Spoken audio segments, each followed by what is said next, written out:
Ganyan ang mababot. Okay. Tabag-bantay. Tabag-bantay. Now, start. Tawag ko nito kay Karen. Bantay sa mga diferensya, yung mga wala. Sumala sa table, ang Iglesia Katolika, Iglesia ng Cristo, ayon sa Mateo 16:18. Tama na po. Tuban, salamat. Sa Mateo 16:18, wala nganli ang maong simbahan. O ang referensya natin Biblia, o referensya man ang atong sutaranan, wala nganli, o gina sa referensya, klaro nanginamnan. Pero tinaghan ang libro. O ginahanglan magpaabot ko karon nga litra por litra gayon. Ang imong pagnigar usab sa mga referensya nga ako nang gipang sulti.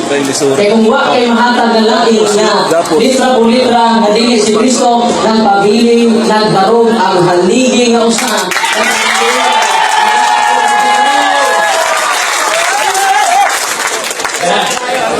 Ako din mo, wala ngali.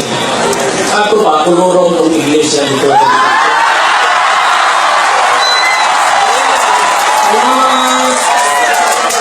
Kayano na pangutana. Ang tubag na to niya na wa man siya nandi. Sa Mateo 16:18. Kung imong ingon na kulurong, imong gi-accuse si Kristo.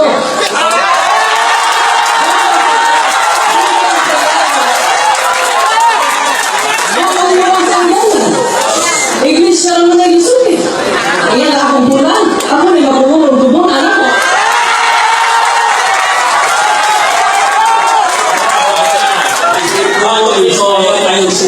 Ang atong din mo, wala'y pangalan ang Iglesia ng Pinayo ng Cristo. Sumay sa iyong libro, noong 1870, the official name, Roman Catholic Apostolic Church. May pangalan. Matuloy mo, ang reading mo na ay pangalan. Hindi pumunta na, Mateo. Walang pangalan. Pumunta na, Mateo. Sa mga tuwid, sapagkat walang pangalan yung Iglesia ng Cristo. Bantayin ka na, Padre. Bantayin na, Padre. Bantayin, Padre. Salamat sa lano mga Diba? 1 minute and tubag. Wakan ni o sa referensya niyan na. O imo nang ipalikod ang tubag. Imong gidugangan o ipalikod mo pinagis pagtuti mo sa 1870.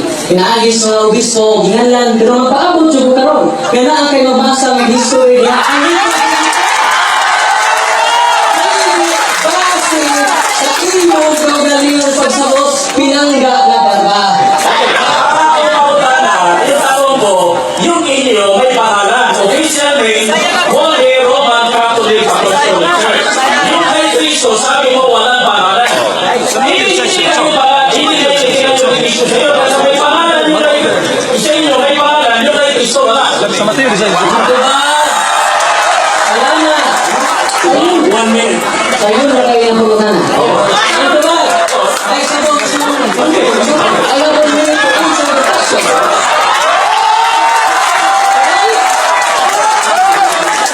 Kaya, nagpalit ko na nyo ka, nasa 1870 ginanlan. Huwag na magtigan, huwag lang liyan Mateo 16:18. So, officially, sa 1870, yung ngayon, naging official di ay ang ngalan. Pero, hindi, ang paghingalan, dili mo ay pagsugod. Kaya sa paghingalan sa Pilipinas, dili, nagsugod, di na sa paghingalan, ito mga ang Pilipinas. Ang Pilipinas, huwag ka lang ang lay. Ang ngalan, dili na mo ay makapatunga sa butang na gingalan. Ang paabot mo karoon, yain mo, ipakita, kailangan mo kaya gagawin mo din ha, ipakita ko sa mga nga.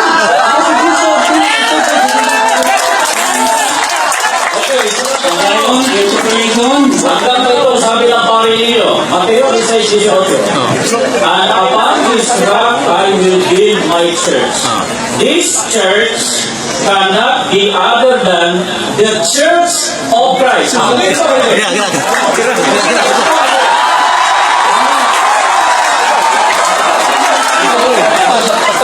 One minute ang Mr. Editor, no, ang mga ngayon, ibalik itong pasubok. Ito ang hindi tubag dito.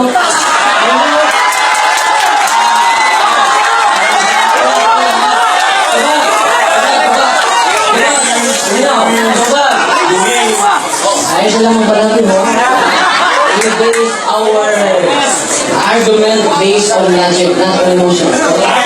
So, Time is on. Tubak, 1 minute. sakto ang imong itutlo o niya itong idugtong sa mga pasugo aron pakasabot juga sakto. Yeah, every time the Church of Christ has totally become the Catholic Church. Although writers and historians treat them as synonymous. Every time na mugutlo lagi kag libro, the Church of Christ, revelado na sa synonymous kay Iglesia Katolika. Kaya sa inyong pasugo! Akong ipapagala. Ulitin ko. Ito yung email sa ko. Tanggap mo ba ito? Yan ang sinatanong ko. Tanggap mo. Wait.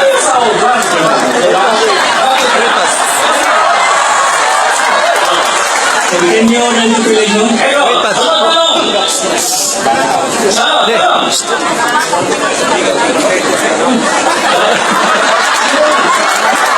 Uyon ka! Sanayon ka! Santiago Pre. 2:7 Pats. na ang mga alagad tinawag sa pangalan ni Kristo. Tanggap mo yun? Niya sa inyong pasugo nga not name is the only identifying mark of the true Church of Christ. Bosa, basa-basa po mas pasugo ninyo.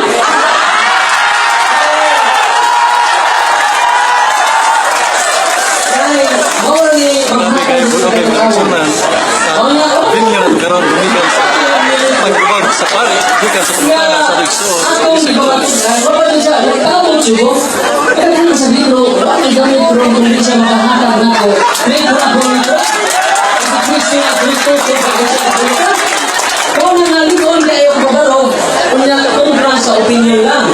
All opinions are equal with the absence of evidence.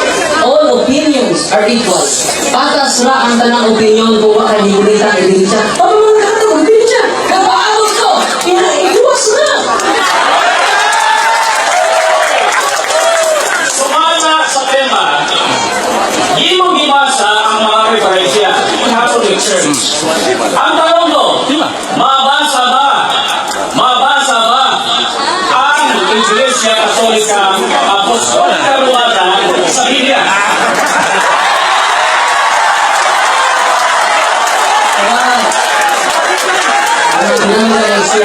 Oh, naminaw lang yung si Bertolini Carvaya. Kaya namin yung mga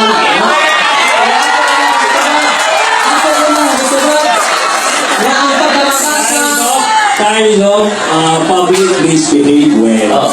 No words, no signs, no overacts, which give any angriness or hate to one or another. So you only have your hand. And on interpretation period, continue. Okay. Igamit nimo. Ano yun? Ulit. Binasa mo, maraming libro. Catholic Church, Gloria Galova. Ang nasa tema, patutunayan mo sa Biblia rin. Kaya ang tanong ko, mabasa ba sa Biblia ang Iglesia Katolika itungkol ni Kristo? Salamat. Simple kayo po mga na. Simple na tubog na po kagalinga. Pero balikon niya po na po. Karon alang sa ako mga pinangga ang nahangal niya tinikaw na umaw sa kapatulan. Ito na po pa. Hindi nag-iibigin siya ang pagkamabasa. Pero baon na ang mga born again tinuod siya. Kaya nabasa man. Born again, kuyang ang maong ng katarungan. Supor ka lagi. Kung paabot siguro mo daghan na libro niya, di agama.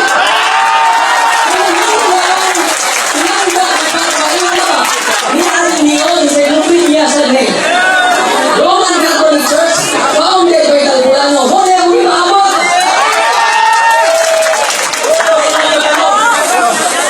Alam mo, ibang libro.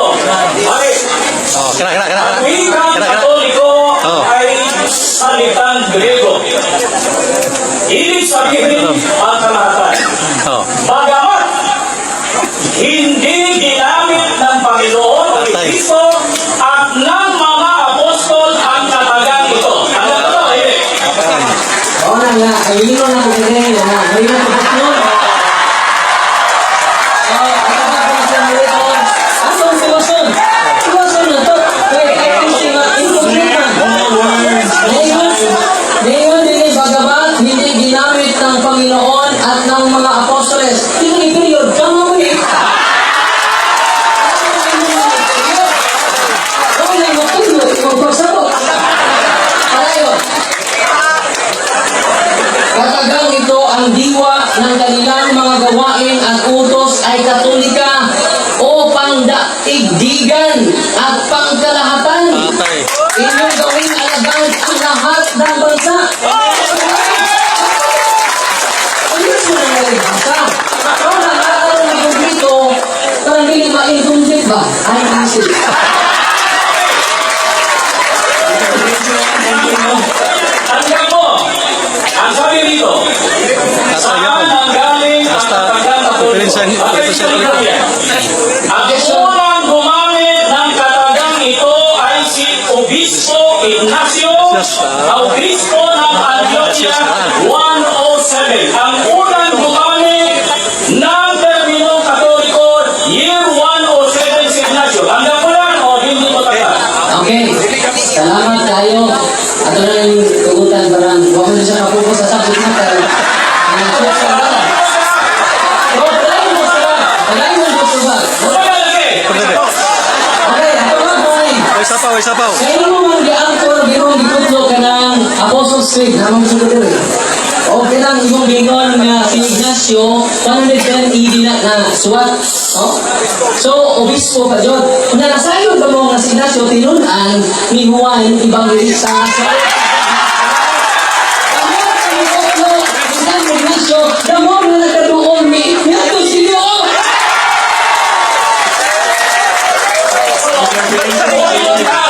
Uyon ka ang nag-invento sa terminong katoliko sa Roman Catholic Church. Invento. St. Ignatius invented the name. Okay, invented. Hanggang mo yan, tawagin mo na, nag-invento ni Ignacio ang pangalan katolika. Tawag mo, okay? Toma! Invented na founded.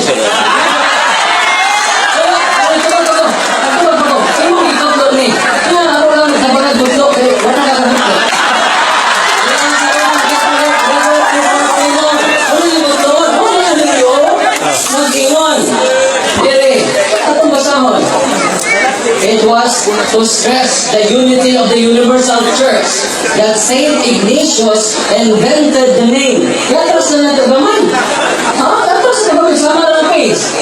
Ayaw po lagi. The church founded by Christ is here for the first time called the Catholic Church.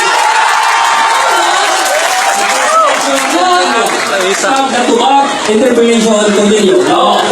So, bato niya sa libro, for the first time, yan kung i-invento ni Ignacio, for the first time, itawag ni Iglesia Katolika. 107. Tama? Dato na rin. So, 107 lang, first time na gitawag na Katoliko. Doon kay i-invento ni Ignacio. Tama? Sayun kayo na pagkitanan. Damon na yung doon si Ignacio, magkadoon ni kaya imo na yung pamatukan na diha ang Iglesia Katolika sa first century. Nagbalik o yung mga pangutana sa kamaturan niya kung gano'n. Kasayod ka ba na si San Ignacio tinunan ni Juan Evangelista o ang nag-appoint niya obispo? Yes, Si Pedro. Ila sila.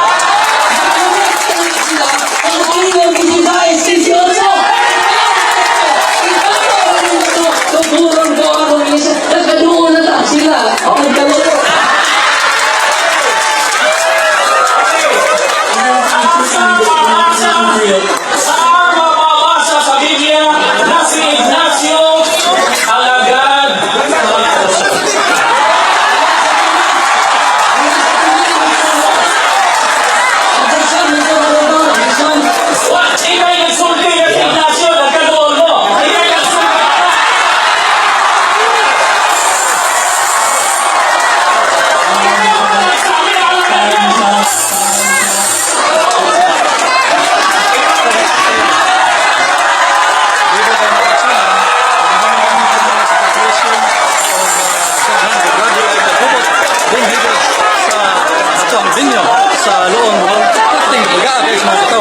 eleksyonan, ambot ka muna mag-estimate kung pila ni ka-libo na mga natin karoon ng eleksyonan. Kung nahuman yun ang 15 minutes, mga interpolation sa barog sa affirmative,